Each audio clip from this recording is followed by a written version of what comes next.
надевам дека судиката која што го води судскиот процес ќе продолжи и понатака исто како и на првото рочиште. Праведно и фер.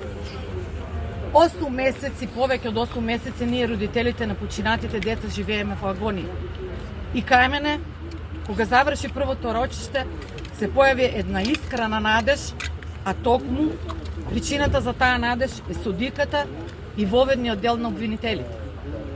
Ние, родителите на починатите деца, бараме само правда. Од тој кобе 16 март и на почетните маршеви и денес вела дека никој од нас не растел дете за да стане херој, туку да стане човек. За жал, нашите невини деца кои ги убија ја платија цената на овој корумпиран систем. Добри деца кои што потекнуваат од честни и скромни семејства. Ниедно од овие семејства кои што изгуби дете не е дел од тој корумпиран систем, а ние ја плаќаме цената со изгубените животи на нашите деца. Јасно ми е дека по закон обвинетите мора да имаат бранители. Меѓутоа, малку ми е чудно што гледам дека има многу бранители на обвинетите откочени. Дали немате малку ни совест и чувство на емпатија кога ќе не погледнете на семејствата на убиените деца, колку тагуваме по нив, или немате чувство на емпатија дека убија ваши млади сограѓани?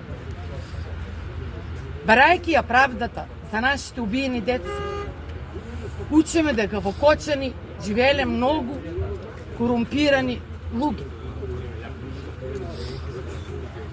Томас беше дете 3-та година на факултет, одсек квалитет и безбедност на храна. Тој требаше да биде инспектор. Ако не го убија, сигурно сум дека ќе беше инспектор кој што ќе работеше одговорно и совесно, а не како овие инспектори кои што сега се наоѓаат на обвинителните клупи. Томас беше дете на кое што секоја мајка, родител би бил горд што одгледал такво прекрасно дете. Символ на младешка енергија, позитивно дете, на љубов кон спортот и животот. Омилен лик меѓу другарчињата, пријателите, семени, роднини и сите луѓе кои го сакаат и почитуваат. Тагуваат тие. Тагуваме премногу ние неговите родители, неговиот брат. Затоа што насилно му го зема животот на него и на сите останати деца. Насилно ја прекинаа нивната младост.